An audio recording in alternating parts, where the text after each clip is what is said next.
This message comes from Edward Jones, where they believe rich means opening yourself to new possibilities. That's why your dedicated financial advisor meets you where you are, helping you move forward with confidence. Let's find your rich. Edward Jones, member SIPC. This is Planet Money from NPR.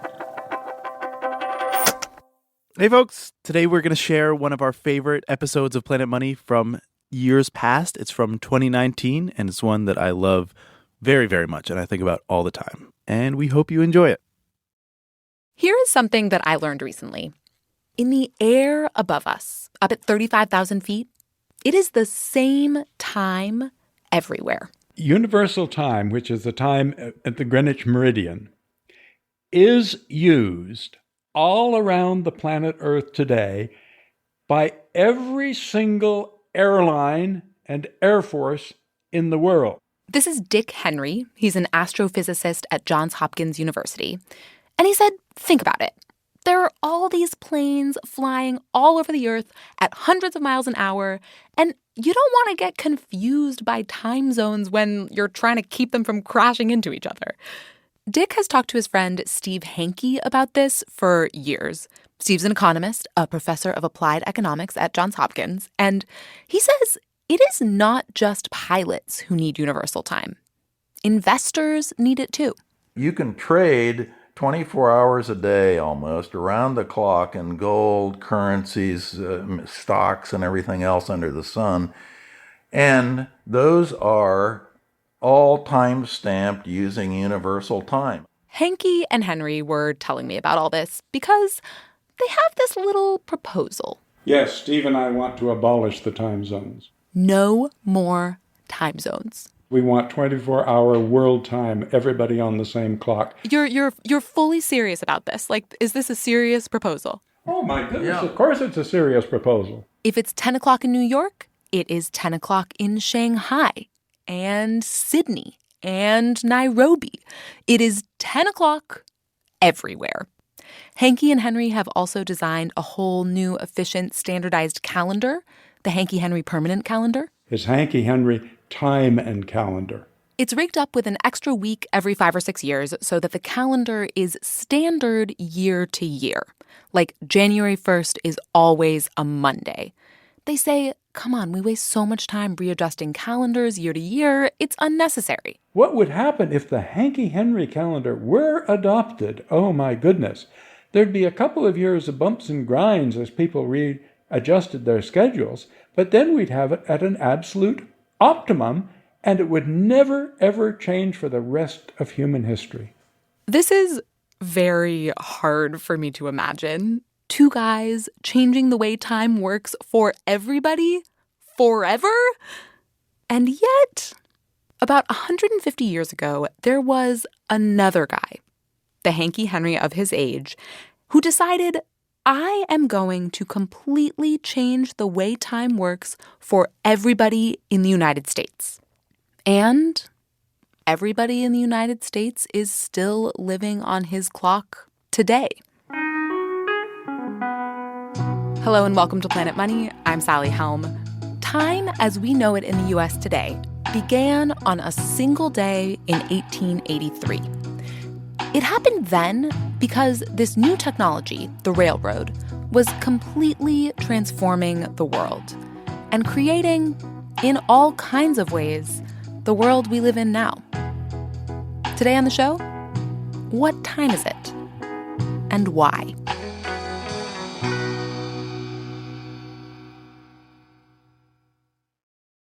Support for this podcast and the following message come from Vanguard. Every day, shareholders meet to discuss important matters about the companies you invest in. Now you can make your voice heard too. Vanguard Investor Choice makes it easy to set your proxy voting preference for your eligible Vanguard index funds. Visit Vanguard.com/investorchoice to learn more. Vanguard investors own shares of their index funds, and those funds own shares of the companies they invest in. Vanguard Marketing Corporation, distributor.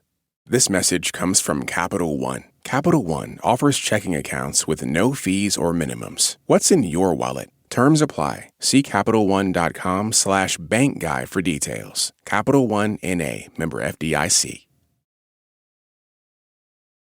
Can I start by having you just introduce yourself? Sure. I'm Alexis McCrossan. I'm a professor of history at Southern Methodist University in Dallas, Texas. Can you tell me about sort of your background in time? My background in time. Well, I was born. I've lived. She was born, she lived, and eventually she wrote a book about the history of timekeeping in the United States. And we're going to start this story in the early 1800s. The concept of time in the early 1800s is much looser than it is for us today. Some watches at the time didn't even have minute hands.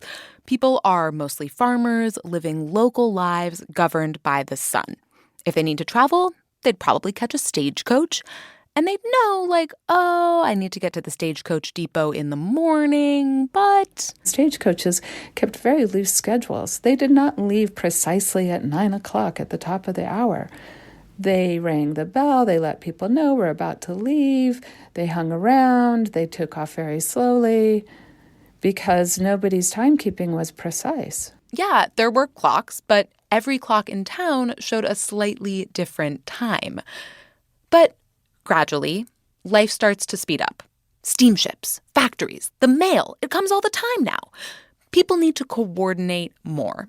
So in each town, they'd agree. Okay, this particular clock shows the official local time for our town. Like, how many local times were there? How many towns in America were there? How many places were there? There were 23 local times in Indiana, 27 in Illinois, 38 in Michigan. It switches every few minutes, that each small community is going to have a different sun time by 10 minutes, 5 minutes, 3 minutes. This is Richard White. He's a historian. He wrote a book about railroads. And railroads are going to become the key part of this story. For all of human history before trains, the fastest anybody could travel over land was the speed of a horse. But then with railroads, that suddenly changes. Before, it could take a month to go from New York to Chicago, and by the 1850s, you can do it in 2 days. And on that journey, a train would roll through, maybe hundreds of different local times. Clearly, this time world is not built for trains. I mean, obviously, it's confusing if you're riding on the train. And also, it's just dangerous. There were a couple cases where people running the trains got confused about the time, and trains crashed into each other. So the railroads are like, yikes, we have got to find a way to coordinate this among ourselves. And they come up with a system. They met twice a year and arranged their schedules. And what they did is each train ran on its own time. If you were on the New York Central line, you'd set the time to Albany, New York. And no matter what time it was in the exact place the train stopped along the way, it's always New York time. So each train was like, it was like the train itself had a time zone almost. Yeah, the train is a traveling time zone. Huh. Was that confusing for passengers? Yes. It's very confusing for passengers. If you get off of a railroad car in a place like Buffalo, what you would do is look up and you would see 3 or 4 different clocks. It would be much like we see in the airport now, where in the airport you can see, oh, it's that time in Copenhagen, it's that time in Athens, it's that time in Beijing. Well, when you got off a train, you would see the time as it's set for the New York Central. You would see the time that it's set for the trains coming out of Boston. You would see 3 or 4 different clocks, each of them giving you a different time, all of them different from the time on your watch, and all of them different from the time where you were standing. So you have to figure out what time to get on the train by those clocks. At the center of this whole ridiculous time system is one man, William F. Allen. He's like the railroad's time czar. One of his jobs is Secretary of the General Time Convention. It is his job to keep track of every schedule, every train-sized time zone, everything. And William F. Allen, he's not like a fancy railroad baron. He's more like a bureaucrat. A newspaper description of him from the time said that he had sort of a nervous vibe, that he looked like an Episcopal preacher because he wore this high-collared vest that buttoned up the front. Passengers were complaining all the time about this really confusing system. Allen would have heard from them. They're saying, come on, can you please fix this? There's this high school principal named Charles Dowd who has become obsessed with changing the way we do time. Yeah. I mean, we all know people like this. They just get fixated.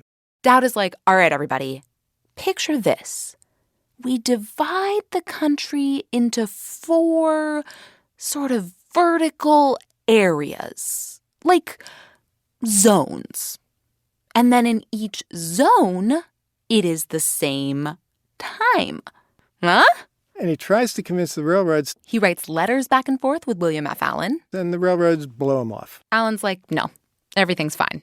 But by the late 1870s, it's clear that this world where every town and every train has its own time just isn't working anymore. Trains are everywhere now. They're moving people from town to town, moving stuff all the way across the country.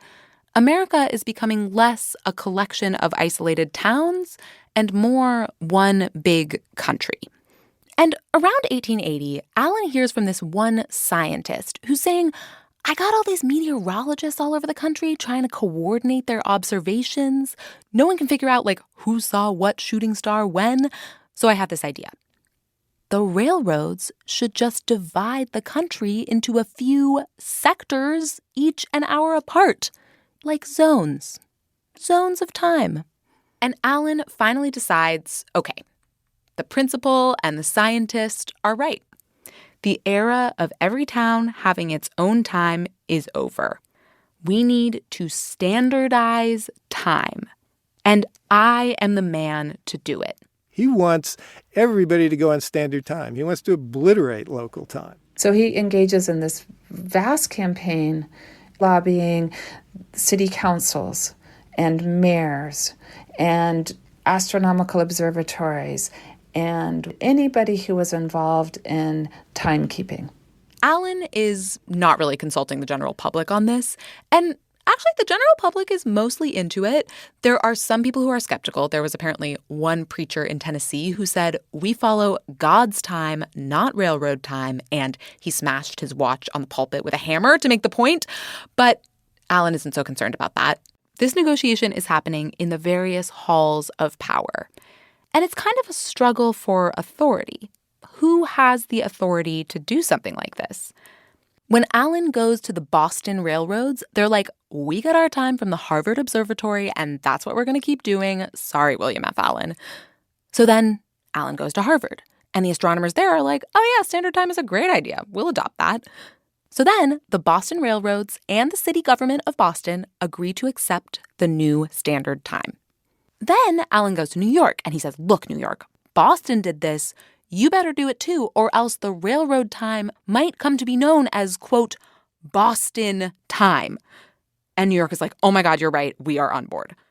But the Attorney General of the United States looks at Allen's plan and is like, wait, the railroads want to tell everyone in the whole country what time it is? No, only Congress can do something like that. And he orders all the government agencies to ignore Allen and the railroads.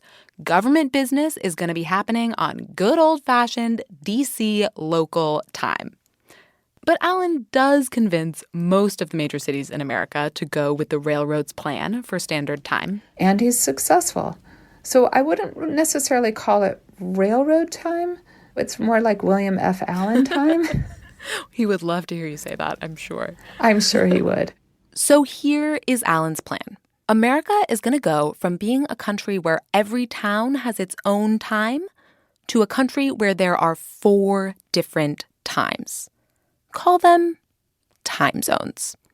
And this new time era is going to begin on a single day. It's one of those things where you can give an exact date. November 18th, 1883, we went on standard time. Allen has already done a lot of legwork, like figuring out all the time changes. He redoes the train schedules, sends out notices. Newspapers are announcing this so people can get ready. And everyone, the observatories, the cities, the railroad companies, has agreed that local time will be abolished and the new era of standard time will begin on Sunday, November 18th. The big moment arrives at noon. Which raises a simple question. How do you tell everyone when it's the new noon?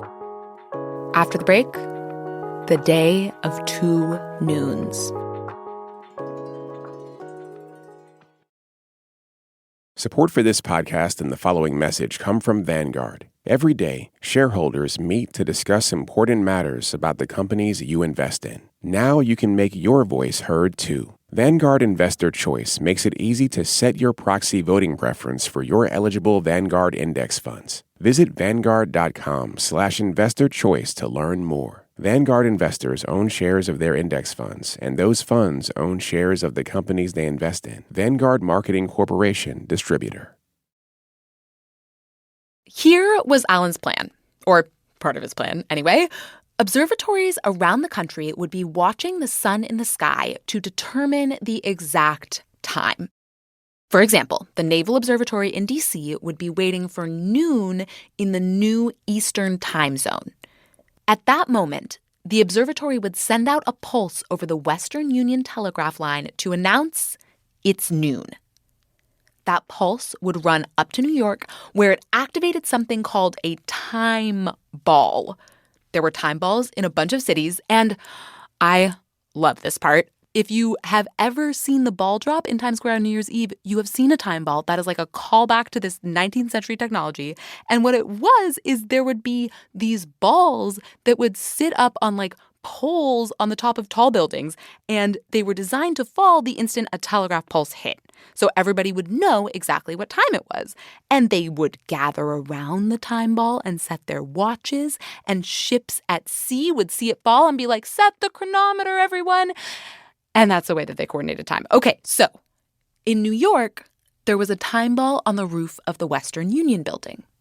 So on the morning of November 18th, that is where William Allen and his family went to wait for noon. People around the city were staring up at this time ball, and according to some newspapers, they were nervous. Like, is this going to work? Are there going to be train crashes? The noon of New York's local time arrived about 4 minutes before the noon of Standard. So the bells of one church rang at the true local time. And then, 4 minutes later, the pulse goes out from the Naval Observatory. Allen and his family see the time ball drop right next to them. And it's noon. Again. People would come to call this the day of two noons.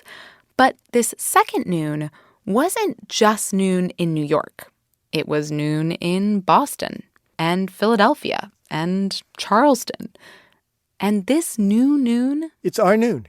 They are now on our time. You can go back to 1883. And just the same way there's an Eastern time zone and it's noon, and I'm sitting out in California and it's going to be noon. It's noon, same time. We are living in William Allen's world. William F. Allen realized that time is not just some objective measurement of where the sun is in the sky. It is also about the needs of society. And the railroads had created a society that needed a new kind of time. On the day of two noons, by the way, everything went fine. Some people didn't even notice the change, didn't bother to change their clocks until weeks later. There are no records of trains colliding on the tracks. It turned out to be kind of like Y2K. The next day, the Attorney General, the one who had been so against William Allen's big time plan, he was supposed to take the express train from D.C. to Philadelphia. Some people say this story is apocryphal, but the Chicago Tribune wrote at the time that the Attorney General, quote, walked down the platform leisurely with his watch in hand to find that he had arrived about 8 minutes and 12 seconds too late. The railroads had gone ahead without him. And for a while, of course, there were a few holdouts against this system, as there always are, a few towns who just loved their local time. And the federal government did not officially adopt standard time until 1918. They didn't technically abolish local time until 1966. But of course, by then, everybody was already operating on standard time. As Richard White told me, the railroads had said, look, you can go by whatever time you want, but not if you want to make your train.